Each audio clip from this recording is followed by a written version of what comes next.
लेकिन अखन हम बड़ाई कर रहल छी मम्मी जो सुनै थे हां एमे बड़ खुशी हम बड़ाई के बड़ खुशी हां कि बहुआ के मम्मी हजबा हे रे फिल्मी हीरोइना आ ओकरे ही बोले मामा अच्छा बाबा का मामा के छै तीनो छै तीनो मामा छै ना तीन गो मम्मियों में थे तो कि ओकरे ही बोले मामा मौसम जी देखिए हम अपने तरफ से दे छी नहीं तो गुप्त दान दे छी अच्छा गुप्त दान महाकल्याण 501 रुपया एक बार जोरदार ताली बजा दिया दानी की जय हो दाता की जय हो बोले भक्त और भगवान की दान करने वालों की जय कि ओकरे ही बोले आए अपन हजार को कहबे कि तकरा हेला जाई है कि तकरा हेला जाई है बोले तक मामा मामी एलिए छे होने तक मामा एमहर से मम्मी के बीच में लक्ष्मी है क्या है हां तो हम देखियो ना ये लक्ष्मी की नाम छी बाबू के देखिन है मामी देखली लक्ष्मी कहाँ देख रहे हैं अच्छा लक्ष्मी की मामी देखियो बट मामा देखियो मामी के जो बड़ाई के लिए हीरोइन आब गए मामी की तरफ से शानदार 201 रुपए का पुरस्कार बहुत बहुत धन्यवाद मामी के भेले डर भ गेल बेचारी अब की करता नहीं हमरे के नहीं हमरे के अपन आब गेल के दौड़ल हां कि ओकरे ही बोले मामा अरे बदला गुलामी कि तकरा तू ही जाई है कि तकरा तू ही जाई है कि हजबा रे हजबा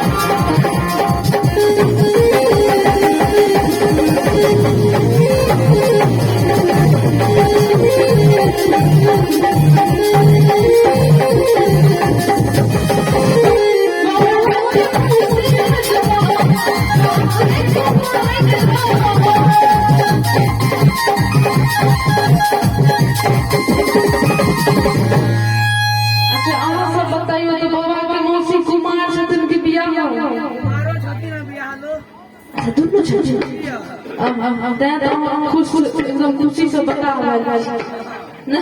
मौसी के दे कि बहुआ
बउआ के दादी की तरफ से 101 रुपया के पुरस्कार, बहुत बहुत धन्यवाद। बउआ के दादी तरफीन है 101 रुपया। हम समस्त कलाकार बहुत बहुत धन्यवाद कर रहल छियै। अब यहाँ से गियर बढ़ा रहल छी, गियर चेंज करै छी की अपना दिल से ज्यादा पराया दिल। हेलो एकटा गीत अपना दुनू गोटा के गाओ। कहियो गियर चेंज करिए यहाँ से। दिलीप जी कह दिए चेंज। हेलो